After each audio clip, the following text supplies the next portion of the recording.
여러분 안녕하십니까? EBS 초대석 정관용입니다. 여러분 혹시 느린 학습자라는 말 들어보셨나요?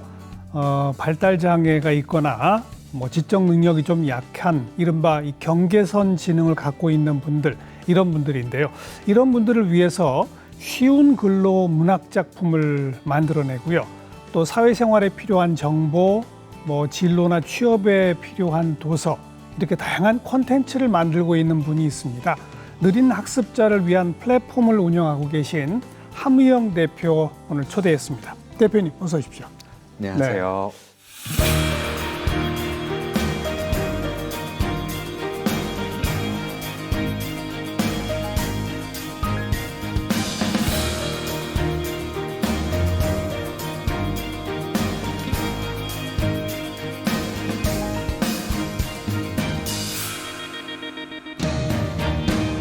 느린 학습자라는 용어가 있군요.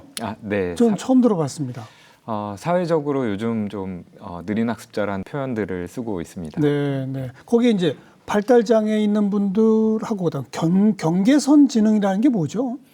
이제 경계선 지능 같은 경우에는 지적 장애와 그리고 비장애인들의 경계에 있는 분들이라고 생각하시면 될 것 같고요. 예. 사회적으로 느린 학습자라는 표현을 경계선 지능인들을 좀 비유해서 표현을 많이 하고 있습니다. 발달 장애로 장애 등급 판정을 받는 분들은 정부 통계가 있죠? 네, 이제 등록되어 있는 발달 장애인들이 있고요. 24만 명 정도가 24만. 있습니다. 네. 그럼 그 경계선 지능까지를 합하면 대략 몇 명 정도라고 봐야 됩니까, 우리나라에? 경계선 지능인 분들 같은 경우에는 등록이 돼 있지 않다 보니까 그렇죠. 정확한 통계가 잡혀 있지는 않은데요. 또 경계니까 정확할 수가 없죠. 네, 쉽지 않습니다. 연구 결과에 따르면 전체 인구의 한 14% 정도를 경계선 지능인으로 보고 있고요. 그렇게 네. 많아요? 네. 전체 인구의 14%. 네. 그런 분들은 그냥 문학책이든 무슨 정보 도서가 됐건 잘 이해하기가 쉽지 않다, 이런 거군요. 사실 경계선 지능인에 대한 이제 사회적인 관심들이 최근에 이제 많아지고 있어요. 그래서 그 동안에는 조금 굉장히 사각지대에 있던 분들이었던 게 맞고요. 이분들에 대해서 이제 좀 사회적인 관심들이 높아지고 있고 점차 좋아지지 않을까 생각합니다. 그렇죠. 그러니까 아무튼 그분들을 위해서는 일반 도서와 다른 좀 특별한 책들이 필요하다는 거죠.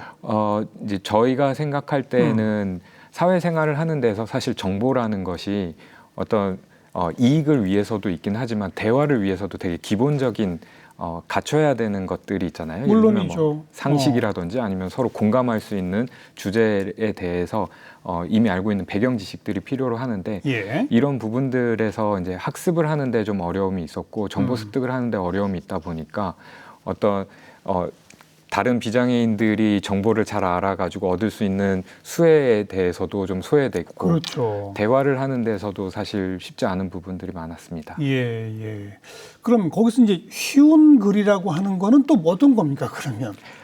쉬운 글이라고 하면은 저희가 처음에 쉬운 글이라는 단어를 쓰기 시작을 했었는데요. 지금은 이제 많은 분들이 쉬운 글, 쉬운 정보라는 말들을 써주고 계세요. 근데 고백하자면 저는 쉬운 글이라는 말이 적합한가에 대해서 조금 의문이 있어요. 왜냐면 쉬운 글이라고 하면 많은 분들이 생각하실 때 단어를 한국어에 한자들이 많이 있잖아요. 그래서 한자를 바꾼다든지 이렇게 쉬운 단어로 바꾸면 되는 거 아니야 라고 생각을 하시는데 느린 학습자분들한테는 인지 능력도 있고 문해력도 있지만 집중력이라든지 기억력이라든지 여러 가지 그분들이 가지고 있는 어려움이나 특성들이 있거든요. 이런 부분들을 같이 고려한 글이 돼야 돼서 쉬운 글이라는 표현보다는 느린 학습자를 위한 적정한 글이라는 표현이 좀 더 맞을 것 같습니다. 적정한 글. 네. 근데 이제 그게 선뜻 잘 이해가 안 되는 거거든요. 그러니까 예를 한번 들어봐 주세요. 어떤 걸 어떤 식으로 바꿔야 적정한 게 되는 겁니까? 제가 하나 좀 자료를 보면서 말씀을 드리고 싶은데요. 공공 문서 중에 이제 저희한테 쉬운 글로 바꿔달라고 의뢰를 했었던 문서가 있었어요. 그 문서에 이제 원문에 나왔던 게 평소 화제에 대한 관심과 행동 방법을 숙지하여 침착하게 곧바로 행동으로 옮길 수 있어야 합니다. 라는 원문이 있는데요. 예. 교수님께서는 사실 이해하는 데 어려움이 없으실 거예요. 뭐 일상적으로 접하는 용어들이니까요. 아, 네. 예. 여기서 그래도 조금 이거는 까다로운 단어인데라고 생각되는 것이 혹시 있으실까요? 숙지하여 뭐 이런 거? 네, 예. 그렇죠. 대부분 이제 많은 분들이 생각하실 때 제일 먼저 떠오르는 게 숙지라는 단어 한자인데 어려운 거 아니야라는 그렇죠. 말씀을 많이 하세요. 예. 당연히 어려운 단어인데요. 이제 쉬운 글, 저희가 말하는 쉬운 글이라고 하는 거는 느린 학습자의 특성들을 좀 고려를 해서 재구성을 하게 되는데요. 먼저 봐야 되는 게 한국어의 많은 부분에서 문법상의 오류들이 있어요. 어떤요? 지금 이 문장을 다시 말씀드리면 관심과 행동 방법을 숙지하다라고 되어 있거든요. 그렇죠. 관심을 숙지하는 거는 맞지가 않는 거죠. 그러네요. 네, 그러네요. 그래서 관심과 행동 방법을 숙지하다라고 하니까 문장을 단어 하나하나를 해석하면서 이해하는 느린 학습자들 입장에서는 동사가 하나가 빠진 게 되는 거죠. 예를 들면 관심을 가지고 행동 그렇죠. 방법을 숙지하다가 돼야 맞아요. 네, 정확한 표현이 될 거고요. 처음 가장 먼저 저희가 하는 것이 이런 문법이나 문장에 오류가 있지 않는지 확인을 하는 것부터 시작을 하고요. 이제 느린 학습자들의 가지고 있는 이제 특성 중에서 좀 어려운 부분이라고 하는 것이 유추 해석을 하는 게 굉장히 어려움이 있어요. 그리고 맥락을 파악하는 게 굉장히 어렵고요. 한 단계 한 단계 더 좀 뛰어넘고 건너가고 이게 어렵다는 거군요. 네, 맞습니다. 그래서요. 그래서 관심이라는 단어도 조심하다라는 뜻도 있지만 또 소위 요즘 말하는 썸 타다의 관심도 있잖아요. 예. 그러면 화제에 대한 관심에서 그 관심은 사랑하다, 좋아한다 쪽의 의미일까요? 아니면 조심해라? 조심해야죠. 네. 네. 교수님은 이제 맥락을 파악하시니까 관심이라는 단어가 당연히 여기서는 그 의미구나라고 파악을 하시는 거죠. 그래서 의미가 여러 가지가 있을 경우에 그 단어를 어떤 의미인지를 해석하는 거에서 어려움을 갖게 됩니다. 그래요. 네. 저로선 도저히 생각이 잘 안 가는 네. 미치지 못하는 부분이네요. 네, 그게 느린 학습자분들한테 굉장히 어려운 부분이기 때문에 이제 저희는 관심이라는 표현보다는 불을 조심한다라고 더 직접적인 단어들을 사용을 하고 있고요. 예. 그 뒤에서도 또 조금 더 말씀을 드리면 침착하게 곧바로 행동으로 옮겨야 한다라고 했는데요. 예. 침착하게 언제 침착해야 할까요? 불이 난 걸 파악했을 때. 네, 맞습니다. 예. 이것도 역시나 교수님께서는 너무 당연하게 예. 생각하셨던 부분인데 침착한 게 어떤 상황인지를 파악한다는 것 자체가 앞에 두 줄의 문장에서 어떤 게 핵심 키워드인지를 정확하게 파악을 해야 되거든요. 화제라는 단어를 듣는 순간에 교수님은 이미 머릿속에 화제라는 단어가 기억에 그렇죠. 나 있는 상태이시기 때문에 그렇죠. 침착한 게 언제인지를 바로 말씀을 하신 건데 예. 언제 침착해야 되는지가 정확하게 나와 있지 않기 때문에 365일 평생 침착해야 된다라는 네, 교훈 같은 게 돼버리는 거죠. 그거를 구체적으로 또 알려줘야 되는군요. 네, 맞습니다. 그래서 그 상황에 대해서 다시 한번 반복하더라도 불이 났을 때에는 침착해야 된다라는 걸로 풀어내야 되고요.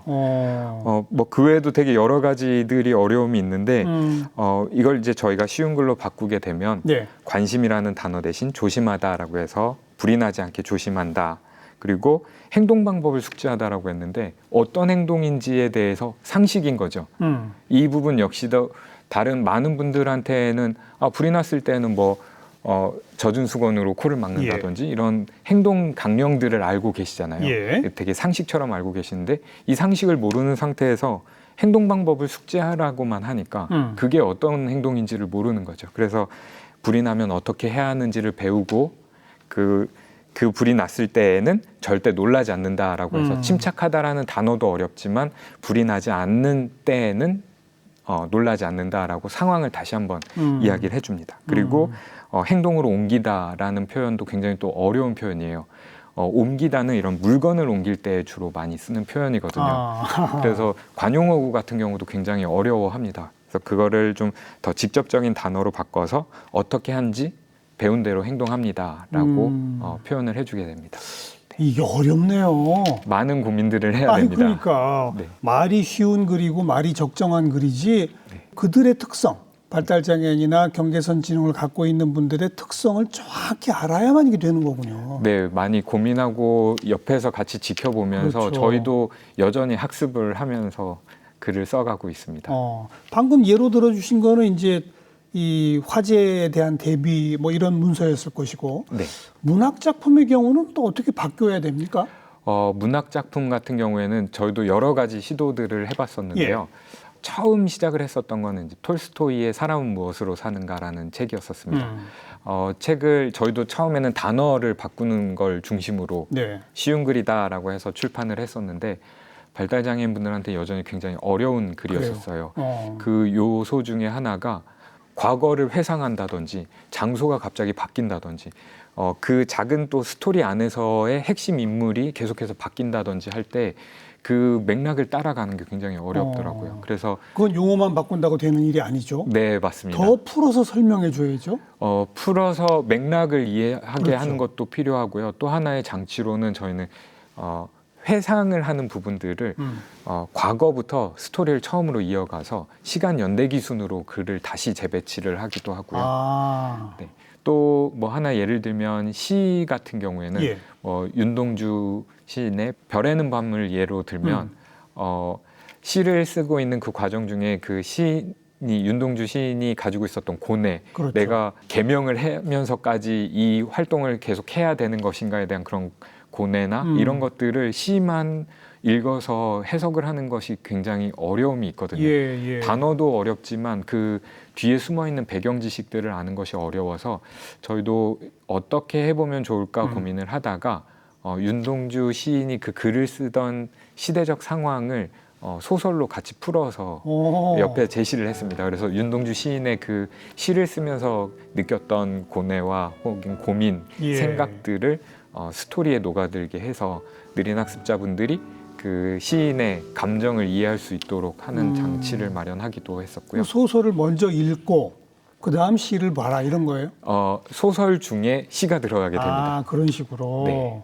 그리고 또 뭐 그림으로만 해서 문학 작품들 뭐 어린 왕자라든지 다양한 소설들을 그림으로 그림책으로 구현을 하기도 했습니다. 바꾸기도 하고. 네. 김소월 시인의 진달래꽃 나보기가 역겨워 가실 때에는 말없이 고이 보내드리오리다.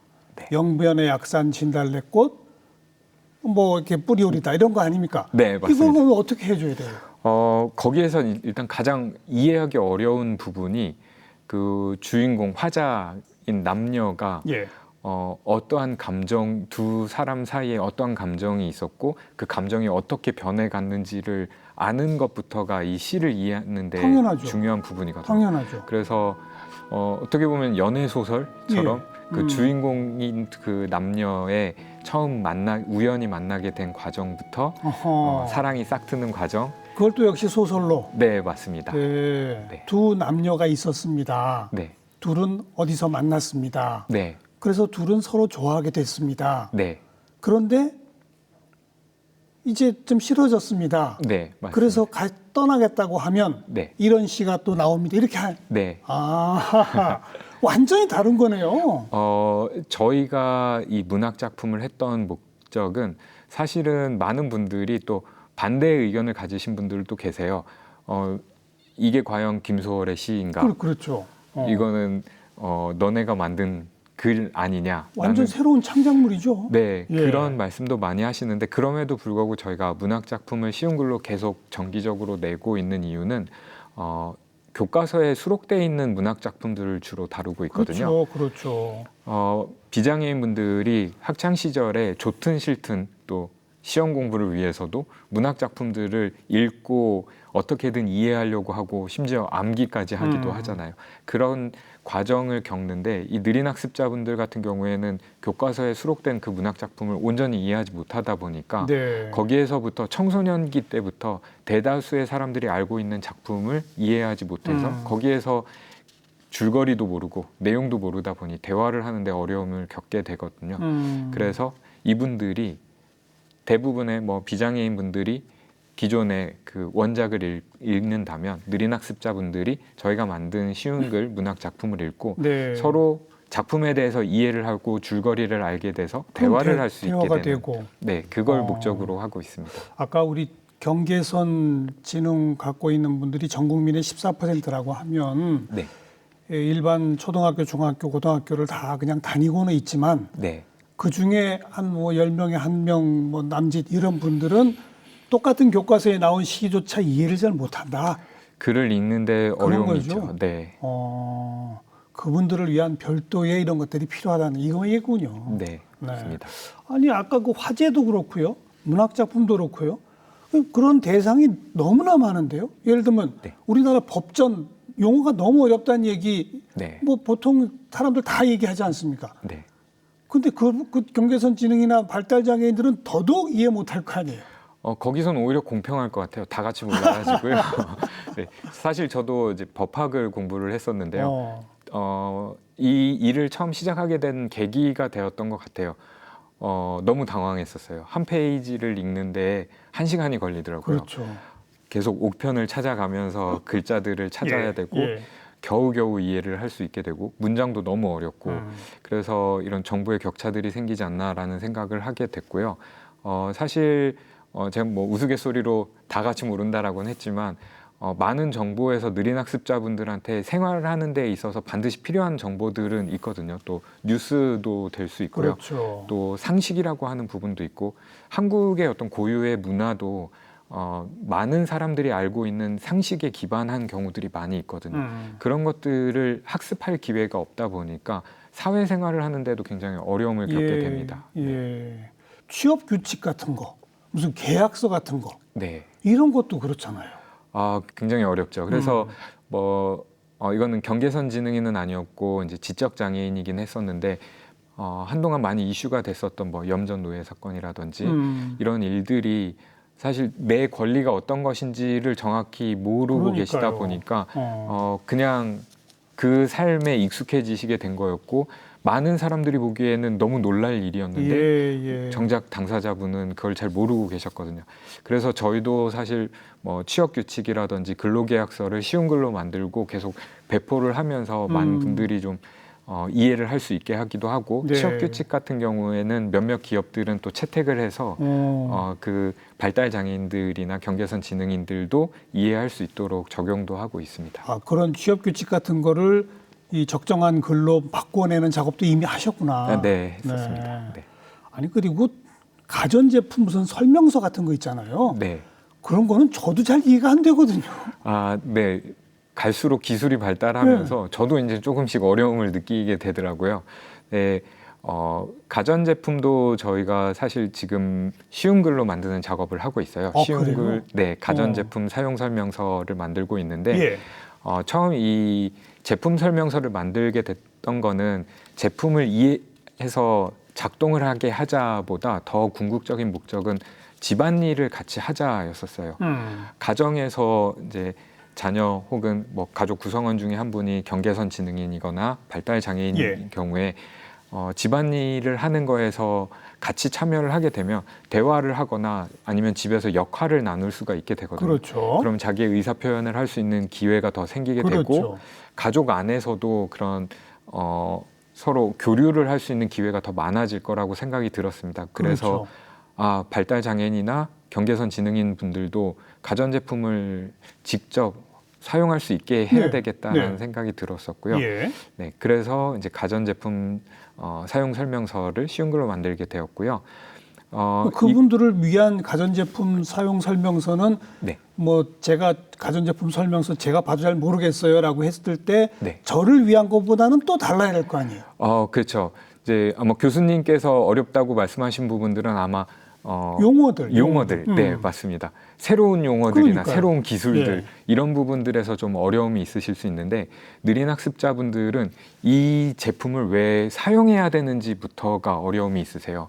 예를 들어서요. 에어컨에 요즘에는 제습 기능도 있고 뭐 공기청정 기능도 있고 한데요. 제습 기능은 예전부터 있었던 기능이에요. 네, 제습 기능은 언제 교수님 쓰시나요? 습도가 높을 때. 그렇죠. 습도가 높을 때 이 제습 기능을 쓰는 거고 교수님께 만약에 쉬운 글이 필요하다고 하면 제습이라는 단어만 좀 바꿔주는 게 필요할 텐데 이 느린 학습자분들은 습한 게 어떤 상황인지를 잘 몰라요. 그냥 기분이 별로 안 좋은데 오. 정도이고요. 아. 이 버튼, 이 기능을 언제 사용해야 되는지 모르는데 이 기능을 사용하는 방법부터 가르쳐-주게 됐을 땐 느린 학습자분들한테는 여전히 어려운 정보가 되는 거죠. 그렇군요. 그래서 이 숫자의 온도의 25와 26은 어떤 느낌이 다른 것인지 혹은 습하다는 건 어떤 감정인 것인지 그걸 뭐라고 설명합니까? 습하다는 걸? 저희가 사실 가전제품 설명서는 좀 길게 작성을 하고 있는데요. 예. 더운 날을 설정을 해서 스토리로 만들었었습니다. 그래서 여름에랑 겨울에 어떤 부분에서 이 느낌의 차이가 있는지부터 그 느낌을 공감하는 것부터 스토리로 담아 놓았고요. 거기에 이제 대화를 나눠가면서 예. 여름에는 이렇게 뭔지 모르게 기분이 안 좋고 한 것들이 습한 것 때문일 수가 있다. 그래서 이 기능을 이용하자이고요. 가전제품에서 쉬운 글 설명서를 만들면서 저희가 세운 또 하나의 원칙이 있었는데요. 제습이라는 단어를 쉬운 글로 바꾸지 말자였었어요. 그냥 제습은 제습으로 놔두자. 네. 왜냐하면 학습을 한 다음에 활용을 할 수 있어야 되는데 제품에는 제습이라는 단어가 그대로 들어가 있거든요. 그 리모컨이나 이런 데 다 있죠. 그렇죠. 그렇죠. 그래서 저희가 이 쉬운 글을 만드는 과정에서도 또 하나 염두에 두는 것이 느린 학습자들이 정보를 학습한 후에 실제 사회에서 살아가는 데에서 적용을 하려면 그렇죠. 원래 많은 사람들이 보편적으로 써왔던 단어들이 그 영어를 어렵더라도 그대로 써야죠. 네, 그렇습니다. 그래서 그분들을 위한 별도 리모컨을 만들어줄 게 아니면 맞습니다. 그러니까요. 네. 그래서 그 단어를 학습을 하는 게 중요하고 그 단어가 어떤 의미인지를 아는 것에 좀 더 초점을 맞춰서 컨텐츠를 만들었습니다. 네.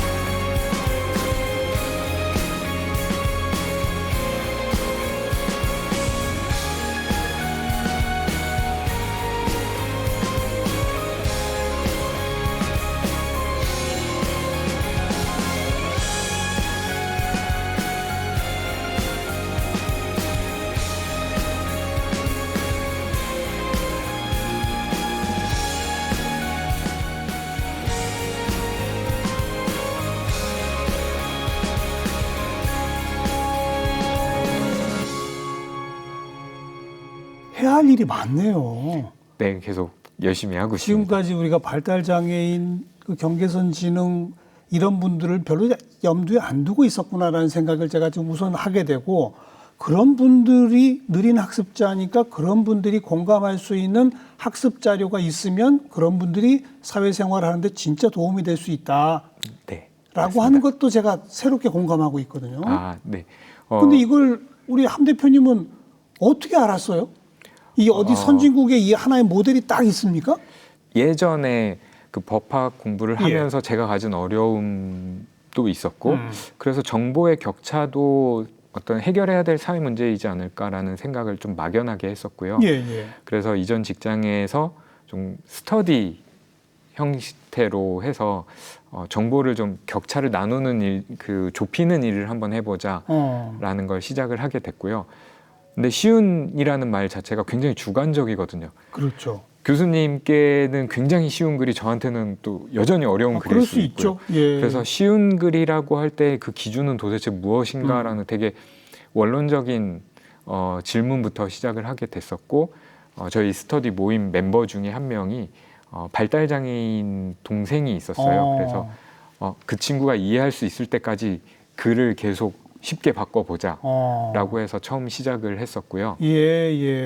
그때까지는 해외 사례에 뭐가 있는지 국내에는 어떤 사례가 있는지 이런 것들을 사실 살피지는 않았었고 제 나름 최선을 다해서 쉬운 글이라고 해서 만들었었어요. 그리고 복지관 통해서 발달장애인 두 분을 소개를 받고 감수를 거쳤었고요. 그래서 발달장애인을 위한 쉬운 글입니다라고 하고 출판을 하게 됐었죠. 그게 첫 책이 나온 거였군요. 네, 첫 그게 번째 몇 책입니다. 년도입니까? 2014년도에 2014년에. 네. 그럼 그 첫 책은 직접 쓰신 거네? 네, 직접 썼습니다. 네. 그랬는데요. 정말 부끄러울 정도로 망했어요. 왜요? 안 읽히는 책이었어요. 발달 장애인들도 네, 이해할 수 없는 책이었어요. 감수를 받으셨다면서? 저도 그래서 너무 자신감을 가지고 출판을 했었는데요. 예. 발달 장애인 그 두 분이 굉장히 문해력과 인지 능력이 높은 분들이셨어요. 그래서 이제 복지관에서는 또 이런 좋은 의미에서 일을 한다고 하니까 많은 도움을 주고 싶어서 지적도 많이 해줄 수 있고 의견도 많이 줄 수 있는 분들을 소개를 해주셨는데 그분들이 보기에는 쉬운 글이었었는데 여전히 많은 발달장애인 분들한테는 굉장히 어려운 글이었던 거죠. 그러니까 고생고생해서 책을 펴내셨는데 읽히지 않는 책이 돼버렸군요. 그렇죠. 네. 저희 부모님도 안 산 책이 돼가지고요. 결국에는 정말 망한 책이 됐고 되게 많은 고민을 했었어요. 그 책 제목이 뭐였어요? 그 책이 톨스토이의 사람은 무엇으로 사는가였습니다. 첫 책이구나. 네. 그래서 어떻게 했습니까? 좀 회고를 했어요. 도대체 왜 실패를 했는지, 어떤 부분이 문제점이고 해결해야 되는지, 이게 과연 해결할 수 있는 것인지들에 대한 고민들을 했었고, 제가 너무 건방졌었다라는 생각을 하게 됐었어요.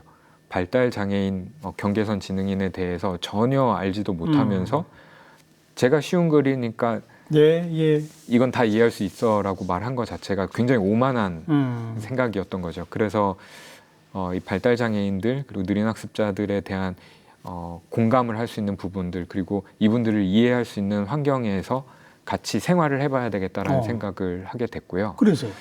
그래서 특수학급에 무작정 찾아갔어요. 선생님께 저 이런 일을 하고 싶은데 제가 아직 이 학생들이나 발달 장애인분들한테 대한 이해가 많이 부족한 상황입니다라고 했더니 학급의 수업에 참관을 시켜주셨어요. 전학생이라고 저를 소개시켜 주셨어요. 그래서 30대 중반에 이제 고등학교를 들어가서 두 학기 동안 수업을 같이 들었었고요. 그래요? 네. 같이 들으면서 제가 가르치는 입장이 아니라 같이 수업을 듣는 입장이었고, 이제 어느 순간부터는 이제 이 친구들이 제가 조금 안타깝고 좀 불쌍했나 봐요. 30이 넘어가지고 이 고등학교를 다시 와서 저를 오히려 이제 챙겨주기 시작을 하더라고요. 그러면서 대화도 되게 많이 하게 됐고, 이 친구들이랑 말을 하면서 어떤 부분에서 좀 관심사들이 생기는 건지 이런 것들을 하나씩 파악하게 됐고요. 그 친구들이 근데 조금 다르다고 느끼지 않던가요? 그러진 않았던 것 같아요. 네. 그래요? 네. 뭐 노래방도 같이 가기도 하고요. 네. 체험학습할 때 같이 손잡고 선생님께서 시키시는 거 저도 같이 했었거든요. 혼나기도 같이 혼났었어요. 네. 친구가 말 걸어갖고 저도 말 걸었는데 수업 시간에 떠들었다고 혼나기도 하고요. 그러면서 정말 그들과 동화가 되셨구나. 네. 그렇게 행동하셨고 또. 네. 그래서 같이 어울리면서 선생님께서 그래도 감사했던 게 매일 글쓰기 숙제를 내주셨었어요. 그 숙제를 저한테 다 주시고 저는 이제 그거를 따라 쓰기를 계속 매일 했었는데 어느 순간부터 약간의 규칙들이 보이기 시작을 했었어요. 제가 친해지고 나니까 이 글 쓴 친구의 그 말할 때의 문장 구조라든지 단어들이 계속 떠오르게 되더라고요. 근데 글 쓸 때하고 너무 다른 거예요. 그래서 이 발달 장애인들 그리고 느린 학습자분들이 글을 이해하기 위해서 어떤 규칙들을 만들 수 있을까들을 고민하면서 글을 하나하나 이제 좀 다시 쓰기 시작을 했고요. 그래서 1년 반 정도 저도 학습을 한 후에 두 번째 책을 내게 됐습니다. 두 번째 책은 뭐였습니까? 오앤리 단편선이었었습니다. 그거는 잘 읽혔어요? 너무 감사하게 호응이 좋아서 사실 이 일을 계속 할까에 대한 고민도 있었거든요. 지속 가능한 일인가. 왜냐하면 주변에서 발달 장애인들이나 느린 학습자들이 책을 잘 읽지 않는데 독자층이 너무 적은데 망한다. 그래서 그런 이야기들도 계속 들려오고 실패의 경험도 있다 보니까 의미가 있는가에 대한 되게 회의감을 많이 느꼈었는데 근데 두 번째 책으로 네. 가능하구나. 네. 이 일은 어쨌든 안정화시킬 때까지는 내가 해보자라는 생각을 좀 더 하게 됐던 것 같습니다. 근데 아까 처음에는 전 다니던 직장에서 스터디 모임으로 뭐 그런 일을 시작하셨다고 했잖아요. 네. 그러면서 책을 첫 번째 책까지 나온 거 아닙니까? 네. 그러다 특수학급 고등학교에 가셨다고요? 그럼 직장을 그만두셨어요? 그때부터? 네, 퇴사를 해버렸습니다. 네. 퇴사하고? 네. 오. 처음에 스터디 모임 했던 친구들도 이제 다들 안정적인 직장을 다니고 있을 때였거든요. 예. 이게 불확실한 미래를 놓고선 같이 사업을 해보자라는 이야기를 할 수는 없었고, 제가 우선 퇴사를 하고, 한 명은 누군가 어쨌든 계속 중심에서 예. 끌고 가야 된다라고 생각을 했었고요. 그래서 예. 퇴사를 결심하게 됐습니다. 그러고서는 진짜 발달 장애인들의 세계 속으로 들어가서 네. 그들의 용어와 그들의 규칙을 배우고 네. 그렇게 해서 책들이 나오기 시작한 거군요. 네, 맞습니다. 네. 아니 저는 어디 선진국에 네. 이런 아주 그럴듯한 매뉴얼이 있고 네. 이미 선진국에서 그런 식으로 이 외국어로 된 책들이 많이 나와 있어서 네. 그걸 그냥 번역만 하면 되는 건가 이랬는데 전혀 아니네요. 저희도 이제 두 번째, 세 번째 책이 다 나오고 난 후에 그 뒤늦게 이제 해외에서는 혹시 또 예. 우리가 학습할 수 있는 기회가 되지 않을까라는 생각이 들어서 리서치도 해보고 기관들도 막 방문을 해봤었어요. 예, 그런데요. 네, 쉬운 글에 대해서 필요성은 예전부터 영어권에서는 있었고요. 예. 이제 단어를 바꾼다든지 정보를 좀 축소한다든지 문장을 단순하게 쓴다든지 이 정도의 이제 가이드를 가지고 계속 그런 정보들을 만들어내고 있었고요. 저희도 많은 공감을 하고 또 많이 배우기도 했는데 이게 정말 끝인가에 대한 생각이 들었었어요. 네. 느린 학습자의 특성을 반영한 또 다른 장치들이 필요하다라는 생각이 들었었고 그래서 해외에서 잘 되고 있었던 사례들도 있지만 한국 안에서는 우리가 먼저 많은 시도들을 해보자. 그 안에서 또 좋은 결과들이 나올 수 있지 않을까라는 네. 생각을 했고 여전히 시도들을 하다 보니까 아까 말씀드렸던 시를 바꾼다든지 예. 그림으로 바꾼다든지 예. 뭐 다양한 컨텐츠들을 구현할 수 있게 된 것 같습니다. 방금 앞에 소개해 주신 톨스토이 작품이나 오헬리 네. 단편서는 세계적인 명작들 아닙니까? 네, 맞습니다. 근데 그 세계적인 명작이 전 세계 어느 나라에서도 느린 학습자용 버전으로 새롭게 출판된 경우는 없는 거네요. 제가 답변을 드리긴 조심스럽지만 저희가 찾아봤을 때는 그런 그죠? 건 없었습니다. 한국이 처음이낸 거예요. 네. 어찌 보면 네네. 네, 대단하십니다. 네. 감사합니다. 그렇게 해서 지금까지 펴낸 책이 모두 한 200여 종? 네, 200여 종 됩니다. 그 중에 문학 작품은 어떻게 되고 또 어느 분야가 어떻게 됩니까? 필요한 정보라고 하면 저희도 학습을 하면서 다 하고 있고요. 저희가 지금은 이제 조금 그래도 부담이 덜한 부분은 많은 분들이 이 쉬운 정보에 대한 공감을 해주셔서 전문가분들이 같이 참여를 해주고 계세요. 그래서 뭐 계약서라든지 취업규칙 같은 경우에도 저희가 임의로 그냥 작성을 하는 거에서 끝나는 것이 아니고 변호사분들께서 법률적인 검토를 해주신다든지 해서 지금은 문학 작품이 비중이 좀 많이 오히려 적어진 편이고요. 예. 한 20% 정도가 문학 작품이고요.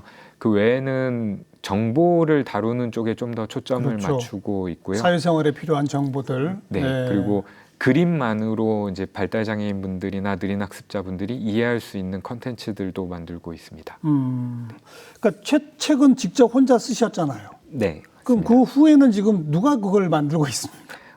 지금은 제가 직접 할 수 있는 거는 분명히 한계가 있더라고요. 그럼요. 필요한 정보들은 많지만 저 혼자서 뭔가 해낼 수 있는 거에는 한계를 느끼게 됐고 또 많은 분들의 도움을 받으면서 좀 같이 함께 할 수 있는 팀원들을 꾸릴 수 있게 되었고요. 그래서 기자분들도 있고요. 아니면 작가분들 이런 분들을 정직원으로 채용을 해서 그동안에 제가 한 3년 정도 쉬운 글을 쓰면서 시행착오 겪었던 것들을 좀 정리한 거를 이제 학습을 하기도 하고 그분들이 배워야죠. 그렇죠. 아니 네. 그 특수학급 가서 1년 반 고생하신 그런 경험은 그분들도 해야만 되는 거 아닙니까? 그래서 지금은 저희가 특수학급에 가지는 않아도 저희가 교육을 같이 하고 있어요. 그래서 이 느린 학습자분들을 계속해서 만나고 있는데 예. 여기에서 저희 에디터들이 교육에 같이 참여하기도 하고 예. 또 발달 장애인이나 느린 학습자분들이 저희 글을 감수 과정에 같이 참여를 하고 있는데 이때는 에디터가 예. 이 감수단들을 같이 직접 예. 운영을 하고 있습니다. 그렇게 해서 이제 실생활에 필요한 정보 같은 거는 딱 그 정보가 필요한 장소나 이런 데를 통해서 뭐 보급을 할 것이고 네. 문학 작품 같은 것도 네. 뭐 발달 장애인들한테 무료로 배급합니까? 판매도 하고 있긴 한데요. 기본적으로는 저희는 뭐 문학 작품이든 뭐 비문학이든 예. 기부를 하는 거를 일단 우선적으로 원칙으로. 하고 있습니다. 그 네. 이유가 뭐 수익이나 이런 부분보다 저희가 가장 중요하게 생각한 부분은 이 느린 학습자분들이 그동안 글을 읽을 기회가 많지 않았었기 예. 때문에 사실 이 습관화되는 것이 굉장히 중요하거든요. 그렇죠. 그러면 교육 현장이라든지 아니면 이 느린 학습자분들이 자주 모이는 공간에 계속 기부를 하고 예. 느린 학습자들이 가까이에서 접할 수 있도록 그렇죠. 하고 있고요.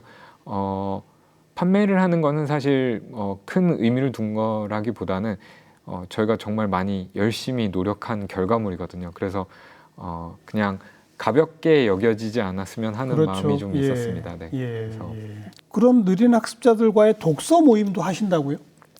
독서 모임도 하고 있고 또 뭐 대학생들과 1대1로 독서 활동을 하기도 하고 강사들이 직접 가서 교육하기도 하고 예. 또 현직 교사분들에게 어떻게 교육해야 되는지를 저희가 연수를 진행을 하기도 하고요. 네. 근데 독서 모임 같은 경우에는 이 느린 학습자들끼리 모여서 비장애인 그분들을 위한 책으로. 네, 그렇죠. 맞습니다. 그리고 여기에는 운영 주체도 저희가 하거나 혹은 다른 비장애인 분들이 하지 않고 느린 학습자분들 중에서 리더를 뽑아서 그분들이 직접 운영을 하고 있습니다. 네. 네. 그리고 서울시의 제안에서 시끄러운 도서관이라고 하는 걸 만들었다고요? 네, 좀 이건 낯선. 뭡니까? 네, 저희가 처음 이제 독서 활동을 시작할 때 사무 공간이 너무 협소해가지고 거기에서 같이 모여서 책 읽기를 할 수가 없었어요. 그래서 도서관을 다니면서 유휴 공간이 있으면 거기서 이제 독서 활동을 시작을 했었는데 예. 우선 기본적으로 저희가 책 읽기를 할 땐 낭독을 하고 또 끊임없이 대화를 하거든요. 근데 그런 과정에서 소음이 또 발생하기도 하고 또 일부 느린 학습자분들 같은 경우에는 행동이 좀 크기도 하고 그렇죠. 또 소음이 나오기도 하거든요. 그러다 보니까 도서관에서 눈치를 굉장히 많이 봤어요. 그랬겠죠. 네, 우리나라의 도서관은 또 그런 엄숙하고 조용해야 그쵸, 되니까. 네. 예. 실제 이 느린 학습자분들한테 저희가 인터뷰를 하는 과정에서 나왔던 말이었었는데 도서관은 신성한 곳이다. 그래서 내가 가면 안 된다라는 표현을 하는 분들도 있더라고요. 그래서 이분들을 위한 공간을 한번 마련해 보자라는 네, 생각으로 처음에는 저희가 지하의 조그만 공간을 느린 학습자들을 위한 전용 도서관으로 만들게 됐고 시끄러워도 괜찮습니다라는 말을 꼭 해주고 싶었었어요. 네, 네. 그래서 도서관에 어울리지 않는 시끄러운 도서관이라는 말을 쓰게 됐고요. 이게 저희 공간 안에서만 이루어져서는 많은 분들한테 경험할 수 있는 기회가 생기진 않다 보니까 공공도서관 쪽에도 꼭 같이 생겼으면 좋겠다라는 생각이 들었습니다. 그래서 서울시에 제안을 하고 처음에는 받아들여졌어요? 네, 감사하게도 7개 공공도서관에서 도서관 한쪽에 시끄러운 도서관을 또 마련을 하게 됐습니다. 그래요. 그런 곳에서 이제 독서 모임들을 하시는구나. 네, 떠들어도 됩니다. 그러니까요. 네. 네. 직원들이 모두 그럼 몇 명 정도 되신다고? 지금 30명 정도. 30명. 네. 그리고 다 책이나 뭐 이런 건 이제 주로 기부를 하신다고 그랬고. 네. 그럼 이 운영 경비는 어떡합니까? 이게 정부가 지원해 줍니까? 지금 현재는 저희가 뭐 정부의 지원을 받고 있거나 하지는 않고 있고요. 그리고 개인 후원도 사실은 받고 있지는 않고 그럼요. 있어요. 자체적으로 뭔가 우리도 독립할 수 있는 구조를 만들자라는 게 처음 시작할 때부터 제가 고민을 했었던 부분이었고, 그래서 기업들하고 협력한 컨텐츠들을 만들거나 이제 교육 활동을 하는 걸로 좀 경비를 마련을 하고 있습니다. 그래서 뭐 그 회사의 어떤 제품군이냐에 따라서 그 제품군을 단순히 저희가 쉬운 걸로 만드는 작업을 하는 것보다 느린 학습자분들이 이 컨텐츠를 가지고 또 하나의 어떤 교육이 이루어지고 학습이 이루어져서 일상생활을 하는데 도움이 될 수 있는지를 보고 컨텐츠들을 개발을 하고 있습니다. 그러니까 예를 들면 아까 전자제품 사용 설명서 같은 거는 전자제품 회사랑 협업을 하는 그런 식이 되겠군요. 네, 맞습니다. 네. 그렇게 뜻을 같이 해서 사회공헌 사업하는 기업들이 그대로 꾸준히 이어지고 있습니까? 네, 그래도 감사하게 이제 많은 기업들이 관심을 가져주고 계시고요. 또 조금 더 우리 제품이랑 상관없어도 되니까 사회적인 의미를 조금 더 부각시키고 고민해 주세요라고 하는 기업들도 있었습니다. 다행이네요. 네.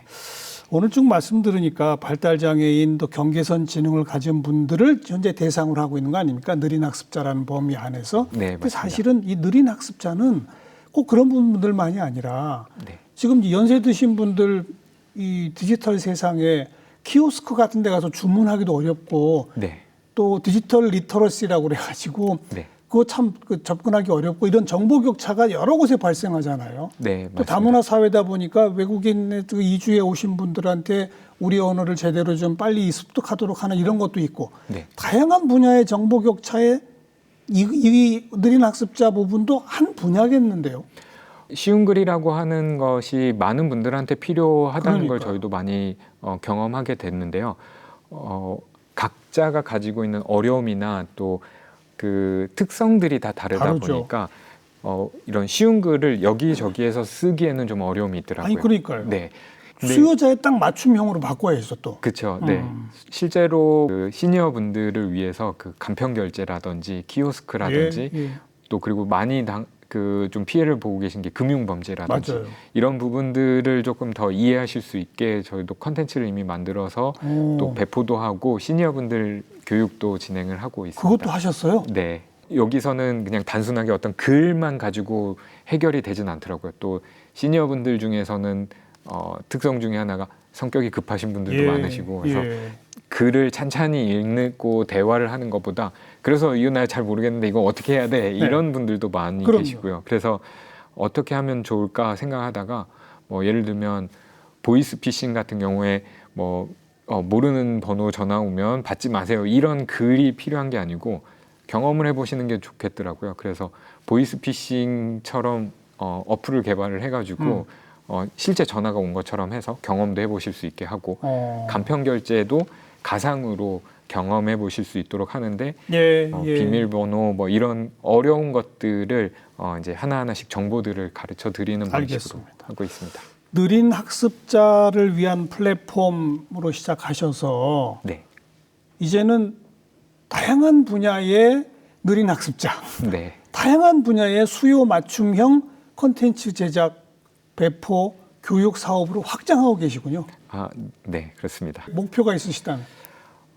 막 구체적인 목표를 세우고 일을 하고 있지는 않은데요. 지금은 저희가 어떤 직접 서비스를 하는 것보다는 이미 있는 전문가분들이랑 협업을 해서 그분들이 또 쉬운 글을 만들 수도 있고 그분들이 느린 학습자들을 또 교육할 수 있도록 환경을 만드는 일에 좀 집중하고자 합니다. 네.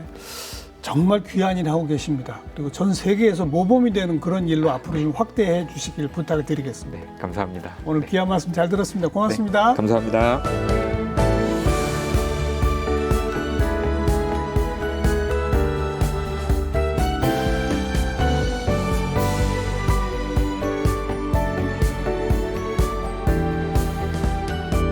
여러분 어떠셨나요? 저는 미처 생각지 못한 정말 중요한 어떤 사업 영역, 우리 사회가 관심 가져야 할 영역을 새삼 깨닫게 된 것 같습니다. 네, 앞으로 이 함 대표의 어떤 앞으로의 작업에 많은 응원 보내야 할 것 같습니다. 자, 다음 시간 또 뵙죠. 안녕히 계십시오.